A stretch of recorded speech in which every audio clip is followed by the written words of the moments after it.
Okay, well, we have a new car in the garage, as you can see, 2018 488 Ferrari GTB. 300 miles on it, brand new from my pals at Ferrari of San Francisco.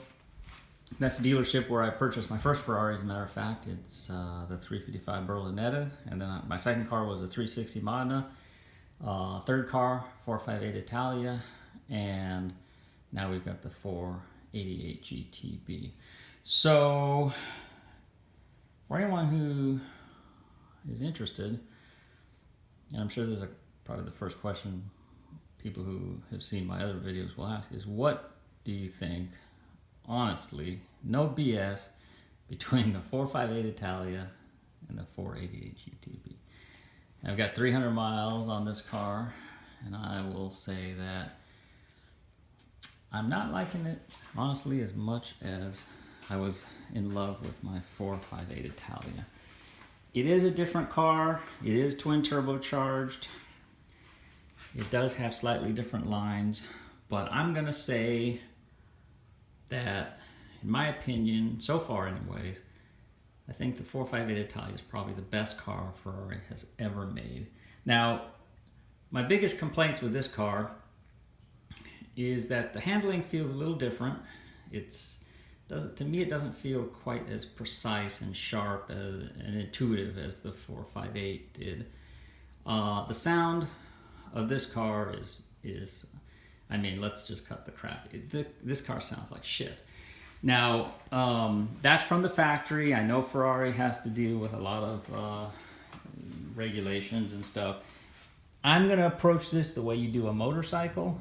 When you buy a motorcycle from the factory, everybody knows, the exhaust is a joke and it's there to, meet regulations. And the first thing you do, if you got any sense at all when you buy a motorcycle, is you dump the factory exhaust and you put on something that will let the bike really scream and sound amazing. And I think that we've arrived at that point with Ferrari.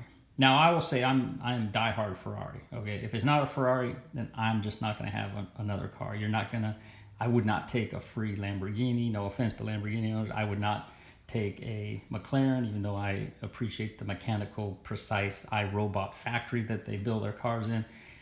For me, it's either Ferrari or nothing. That's kind of how much of a diehard Ferrari loyalist that I am. So I think the situation with the exhaust note not sounding, that good. I mean, at some RPMs, this thing sounds like you're on a very powerful, riding mower.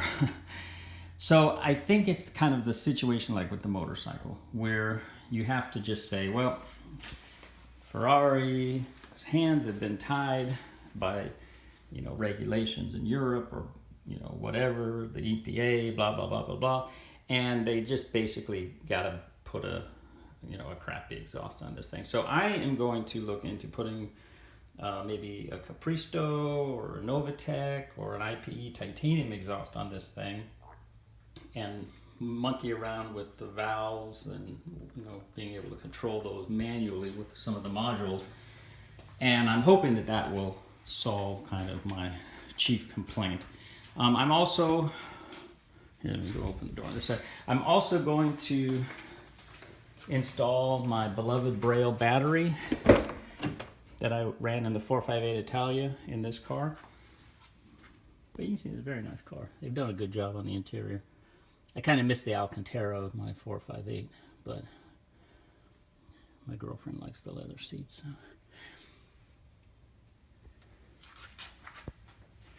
And I've already transferred over my titanium lug bolts from the 458 to this car. I'll be moving my Hill Engineering dead pedal for the driver's side over there. And as mentioned, I'll be putting the Braille battery. If you're not familiar with Ferraris, the battery that comes from the factory doesn't last for more than about 5 days if you don't drive the car, 5 to 10 days.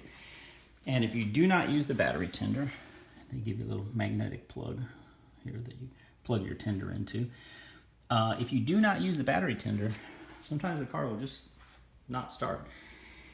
And that's due to the parasitic draw of the computers in the car. So my solution is the Braille battery, which has a far greater standby time and capacity and such. So I'm going to be installing that. It also shaves off, you know, anywhere from 30 or 40, 50 pounds off the factory battery, since it only weighs about 19 and a half pounds. So I'll be installing that pretty soon, and like I say, try to address the exhaust note or lack thereof issue.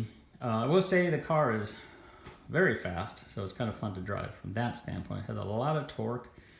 I mean, when you get on this thing from a dead stop, you barely have time to switch, you know, between first and second and third. It's actually, the gearing is almost like a close ratio racing motorcycle or something. So, you know, it has its pros and cons. Not crazy about the exhaust. Handling feels maybe not quite as sharp as the 458, but then again, the car's new. I haven't fully broken it in. I am probably, you can see the wheel arch gap there. I'm thinking that I'm probably going to pull the suspension off this thing and twist the collars down and lower it 15 millimeters. Overall, black or Grigio Silverstone I think is probably the nicest color for the 488. And like I say, Operative came along to get into this one and give it a try. So we'll see how it goes. So stay tuned, and I'll see if I can get a little bit of a video coming up here showing the battery installation, and when I get around to doing the exhaust, I'll definitely see about documenting that. So, and letting you know how it kind of turns out as far as sound goes. So kind of right now leaning towards maybe the Novatech exhaust, since I've actually heard that car, the one that I think it's Tag Motorsports, Alex over at Tag Motorsports. I was driving behind him one time. That was hands down the nicest sounding 488 I've ever heard. So I'm going to find out from him what exhaust. But I believe he had the Novatech installed on it when I drove home behind him. So, okay, well, thanks for watching. And as always, if you have any questions or comments, feel free to use the section below.